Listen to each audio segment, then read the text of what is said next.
So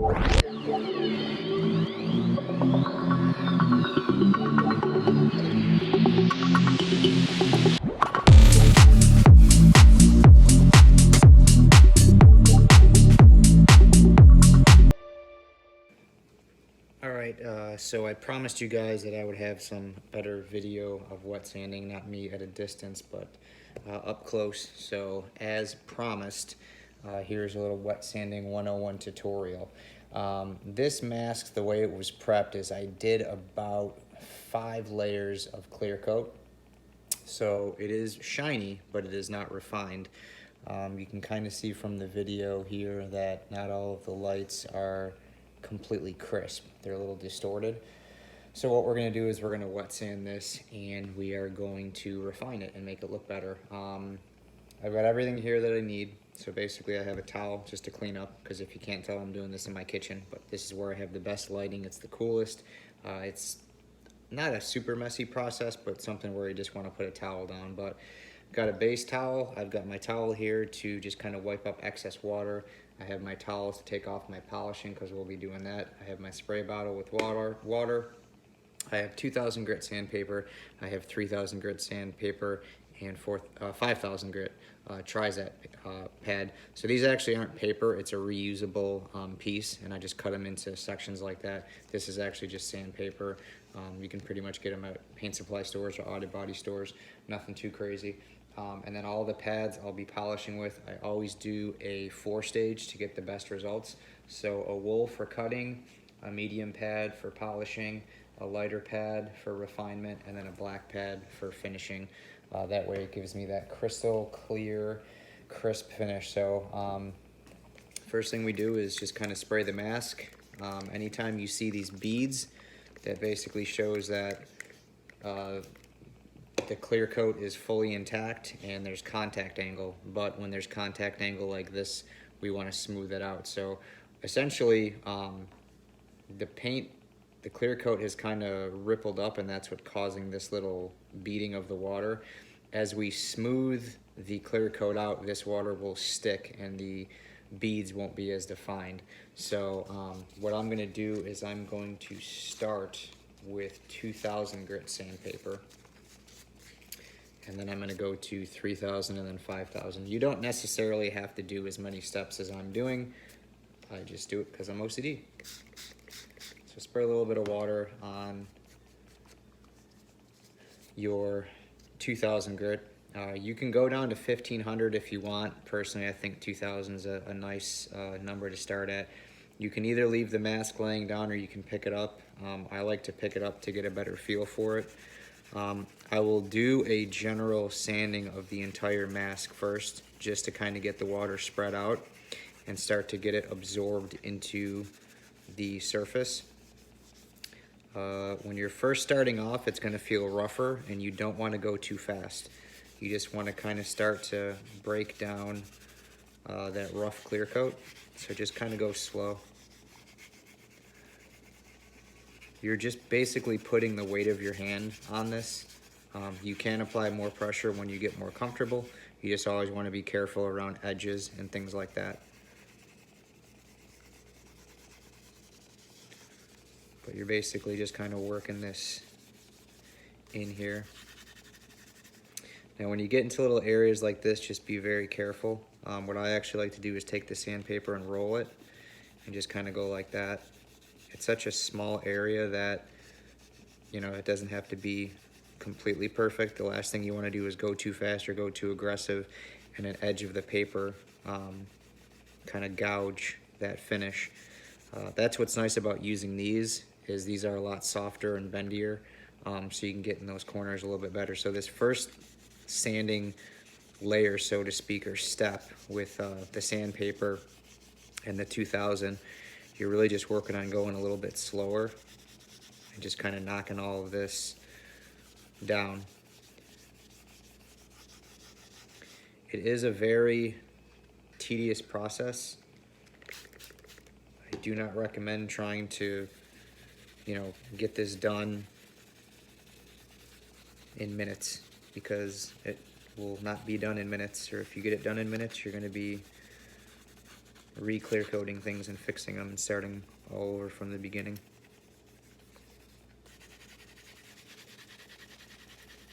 Just kind of take your time, make sure you get every inch of the faceplate, or whatever you're sanding. In my case, it's a faceplate.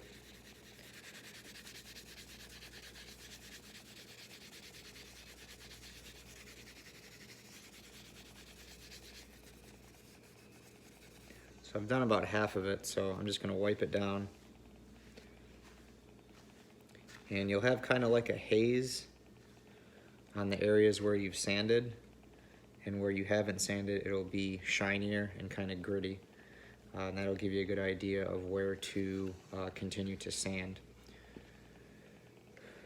So this side hasn't really been sanded. You can see that there's that crisp bead. And on this side you can see it's already distorting, which is good. So we want to do a little bit more. I don't know how well. I've got my camera kind of at a weird angle. There you go. I guess I should be doing it like this. So you can see on this side here that it's distorted and spread out. And then this side is beading because that contact angle is still present. We want to get that all kind of smoothed out. So we're going to keep sanding here.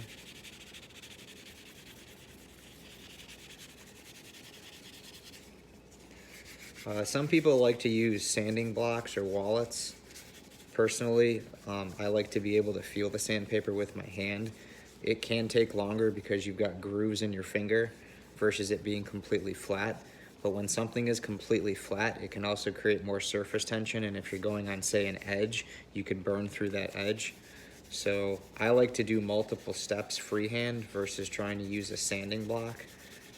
If you had something that was completely flat, that's a completely different situation and a scenario where you'd want to use something flat like a paint stick or a sanding block.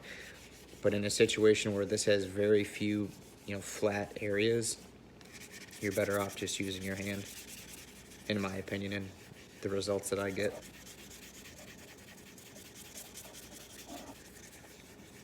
So I'm going to start to kick my speed up a little bit here because obviously I've got a little bit of experience with this. As you get more and more comfortable with wet sanding, your speed will increase, your efficiency will increase, your overall time will increase. But if you're new at it, do not try to do this right off the bat. Just take your time. And you should be checking your paper occasionally. I understand that this is gold, but the water for the most part is clear. We're not taking any color off. This color would be hard to tell, but it would look like milk, basically. And that's really not happening at all. It's mostly clear. It will be a little bit off gray because there are some solvents and things that are in clear coats that just have color and pigmentation when you start to break them down with sanding. But overall, we're not burning through the clear coat doing this. Again, just be wary on your edges.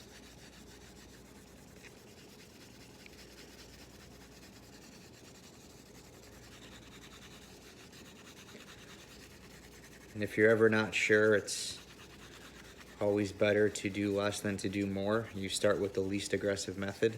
Some people prefer to start off with 3000 grit and just spend more time, and there's absolutely nothing wrong with that.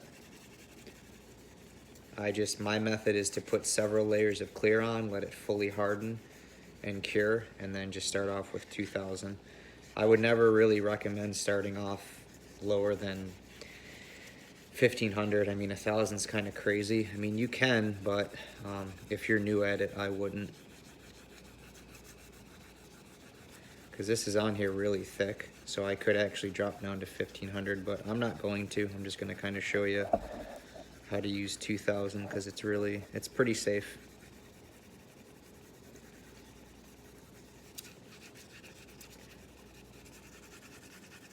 Some areas just got a little bit more overspray than others.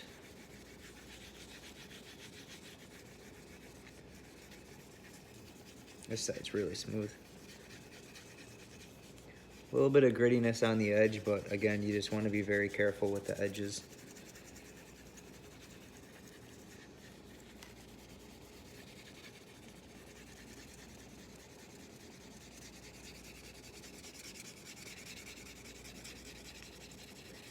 So when you can hear that kind of grittiness, you want to do it till it's kind of gone.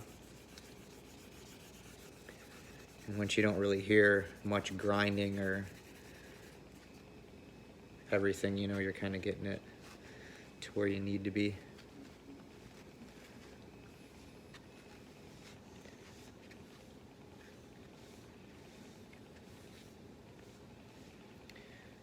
And generally you can see where it has been sanded. You can kind of see the haziness. It definitely needs a lot more.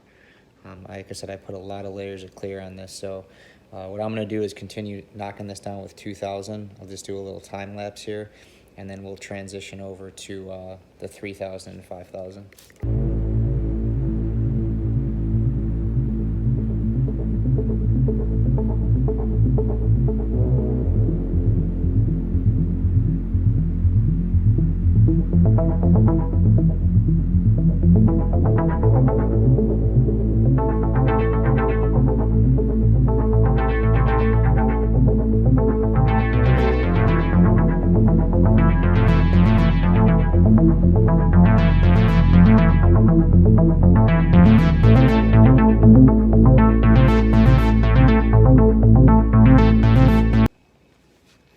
What I'm doing there is I'm using my finger as a guide. I have half of it on the sandpaper and half of it hanging off, so I know it'll kind of protect this edge because I don't want to gouge that. Understand that that's a very intricate area, and if you get it too hard, it's going to be really hard to polish off. So, but overall, you can kind of see what I'm doing is I'm trying to go section by section and get as much as I can down. Ultimately, this process could take 2 passes with the 2000, the 3000, and then the 5000. Because you'd be surprised when you change your grit how it can smooth things out.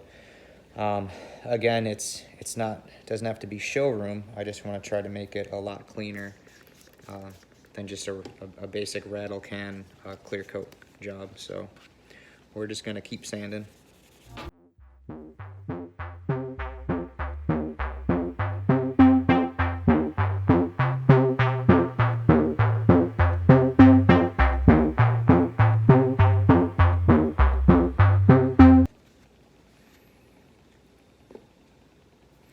Alright, so it's looking a lot hazier, which is what we want, because when we polish it, it's going to fix that. But what I'm going to do is I'm going to go and sand this with 3000 and then 5000, just to get a good idea of what it's going to look like before we polish it. So just going to kind of do the same process. 3000 here, it's a Trizact by 3M. And what's nice about this is it's a lot more flexible. It's a little bit softer. My dog is moving my camera. Got to get it reset up here. I think that's right. Let me move her bed. Okay, take 2. So this is a 3M Trizact. It's a reusable multiple times. And it's a little bit softer, it's a little bit more flexible, and it just allows you to get in those contours a little bit more. It's padded, which is nice, so you can apply more pressure. I really like these. That's why sometimes a lot of people just go right to 3000 with these, because you can really apply a lot of pressure. And it's a lighter grit, so you can spend more time. Some people are very fearful of using, 2000 grit and burning through. And with 3000, it's not quite as heavy, so you can really kind of just take your time and just sand really meticulously. And you obviously can still, burn through paint, burn through the clear coat if you spend too long, but I've had really good luck over the years with that not happening. Usually it happens, honestly, with 1500 is the most common one where it happens, or if you're using a machine and you just can't control that pressure. And like I said, sometimes it's better to go lighter and do more work than go heavier and then really end up having to do a lot more work.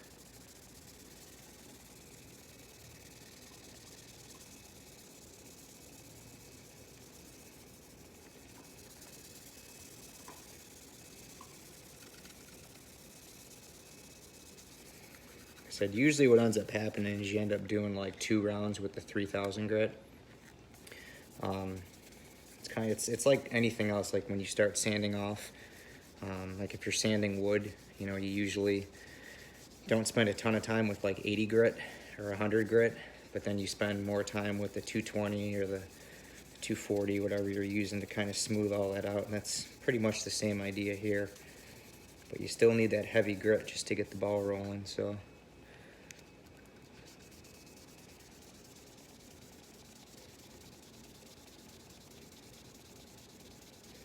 like I said, that's why I don't really focus on going crazy with 2000 in between curved pieces like this, because you can just fold this and just get right in there. And it's just so easy to get all those little dips.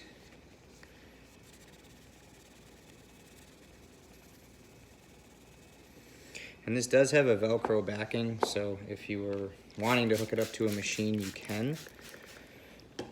I don't really find it necessary on smaller things like this, just because it's risky. You can see with the 3000, it's just getting rid of all those spots we missed with the 2000, the 3000 is getting. So like I said, the 3000 really is the most important step in my eyes.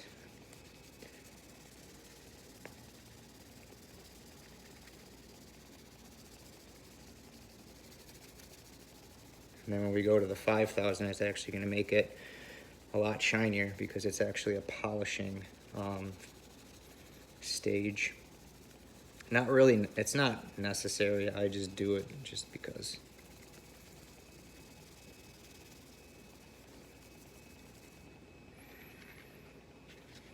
I really do it with the 5000 because it helps when you machine polish. You don't have as much work to do, so.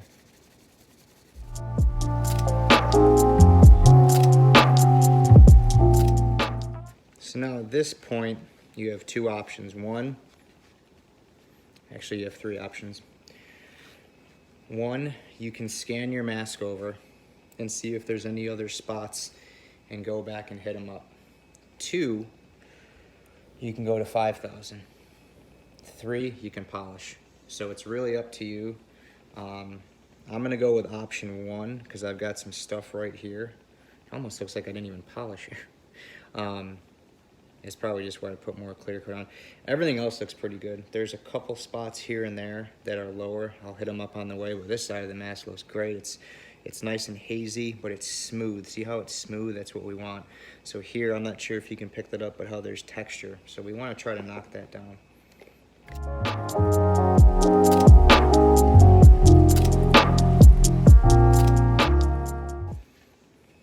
Yep. Couple minor spots here, but I'm not too worried about it. This side I'm gonna hit here, and then I'm just gonna hit this little piece right here. I don't really like going crazy on the edges. I know I've said that a couple times, but one time it happened to me where I burned through an edge, and ever since then I've just played it safe. Because if you burn through this clear coat, then you have to repaint, and what that means is you have to basically start over. Because not all paints will work on top of clear coat. I mean, you can a lot of the time scuff them, and if you use a paint that has primer in it, you can usually get away with it. But on a metallic paint, if I were to burn through an edge and then repaint part of it, you would actually be able, there would be a mark. It'd be like almost like a shade, a shadow, I should say. So we want to try to avoid doing that. And like I said, really the best thing to do that is to do really multiple layers of clear, 4 to 5 at a minimum, and give it adequate time to dry in between layers, and just take your time wet sanding. And just play it safe, you know, it's better to be safe than sorry. That's a very old saying there.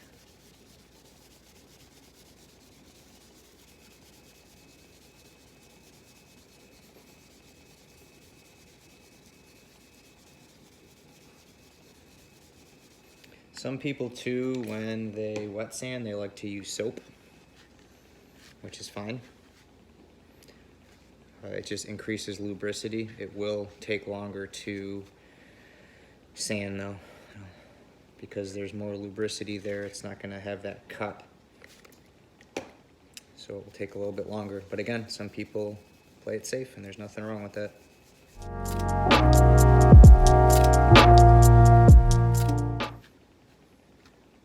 So we're pretty good. I'm gonna hit this up real quick with 5,000. I'm gonna time lapse it because this is really an optional step. 5,000 is so very, very, very fine. It's not, like I said, it's not necessary. I just do it because it saves me time on polishing, and it does help get out those very, very minor areas, especially in the edges. So this is a lot finer, a lot smoother. So it's just gonna kind of smooth all this out. It's actually gonna add a little bit of shine to this. So I'm going to time lapse this here real quick and we'll take a look at it when I'm done.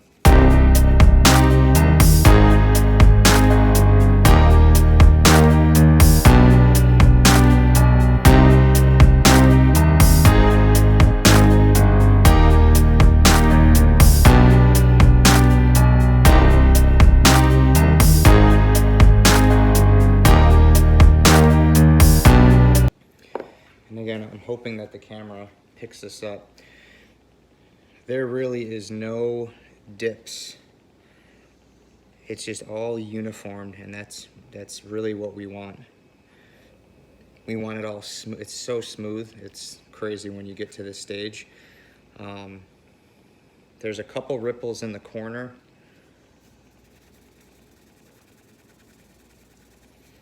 It's nothing crazy. But what I like to do at this stage is just polish this, and then if I have to go back, hit it with 3,500 and then polish. So this thing is, it's super smooth. There's no grit. There's nothing. It's just buttery smooth. Even in here is nice and smooth. The only place that's not smooth is inside the eyes. There's not much I can do with that. But so at this point, what we want to do is we've actually added a lot of swirls and minor scratches in this finish. You could just clear coat over it, but you could potentially see some of those swirls. What we want to do is very simply buff this and then polish it for a couple layers.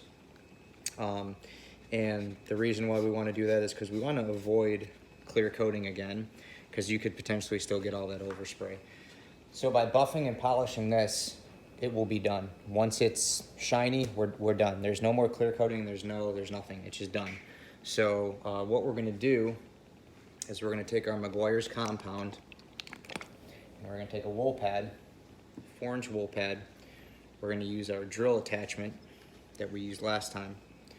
We're gonna put this on here, and we are going to basically buff this faceplate. So what I like to do is put some on my pad here first, kind of work it in. And I like to spread it on the mask a little bit.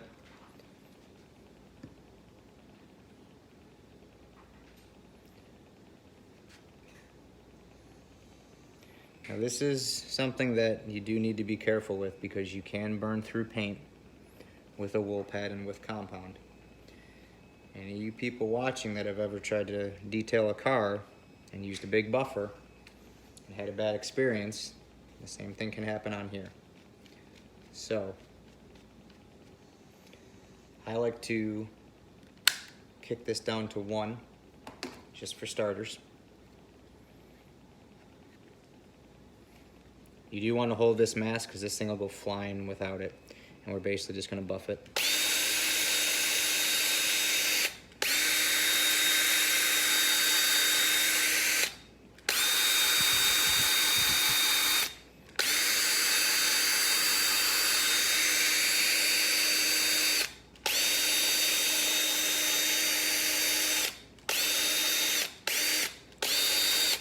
Now you might think, wow, that was easy. We ain't done. That was just spreading it out. Whatever you're doing, get a good grip. See how I have this here with my thumb and my finger? kick it up to 2.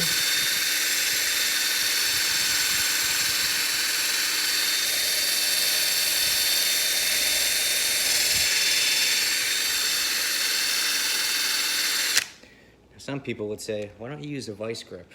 Because you're going to scratch the paint. You don't want to do that.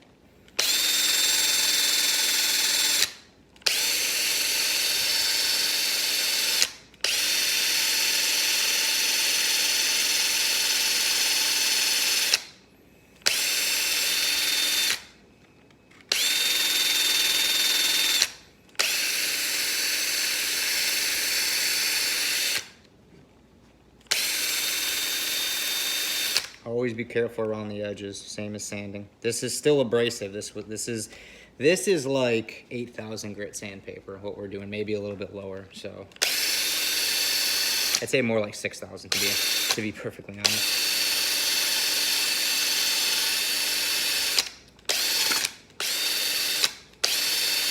And definitely be careful under here. You see the pad kind of got caught. What can happen? It can send the faceplate flying. I'm gonna change my hands here. I'm also gonna put a little bit more compound on. Just spread it out.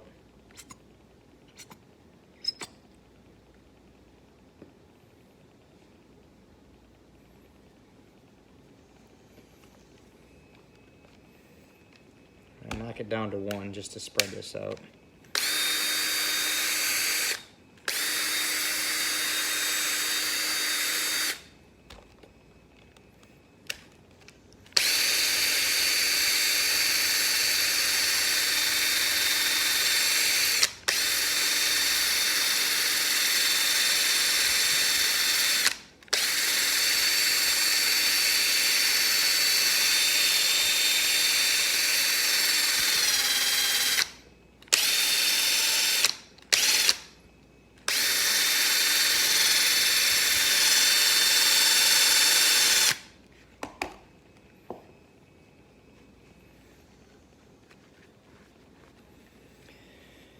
And then we're just gonna wipe this down. And I don't know if you can tell from the video how much shinier it is, but I can certainly tell. We're not done though, we still have to refine the finish. So I think I had the helmet like this when we started the video. I don't know if you can tell how much cleaner and crisper the lights are in this thing, but obviously in front of it is crazy. I'll post pictures here. Pictures do a lot more justice, but I can tell by looking at it, there's certain areas where I need to get in there more with the wool pad. So what I'm gonna do here is just go over some of these finer areas here real quick, and then we'll get into polishing it. So I'm just gonna time lapse me just kind of buffing this over again once more. I'm gonna kind of look at the mask here and just determine where I need to go with the wool pad.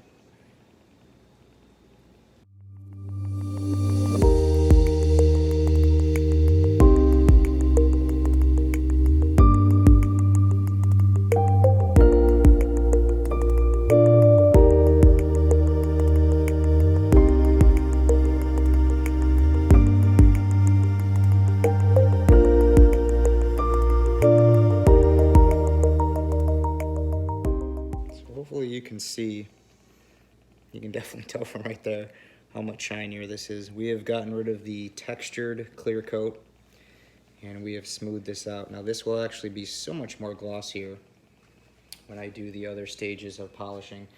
I'm not gonna document it on here. I'll do a time lapse. I'm not really gonna talk about it, but basically what this pad here will do is what I like to do with a medium polishing pad is I take a little bit of compound and then a little bit of finishing polish, just because then it makes it less abrasive. So you have to understand that compounds and polishes and pads, when you combine them together, create a certain form of abrasion. So this is that same compound we use, but it's getting weathered down a little bit with the polish, and then we're using a softer pad. Then we're using a really, really soft pad, which is a light polishing pad, and we're just gonna use this finishing polish, and then we're gonna use a ultra finishing pad to do a final polish. So don't mind the hyperlapse. I'm just gonna do this real quick and see if you can't tell any difference in how shiny this thing gets.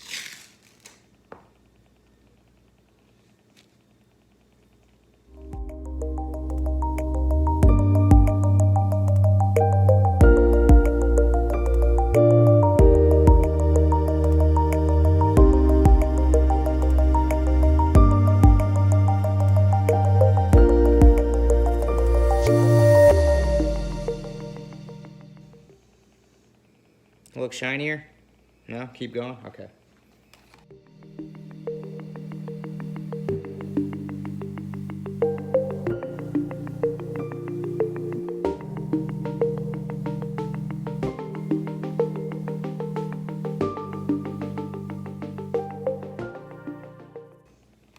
And this is just the final polish, which will give it that little bit of extra pop.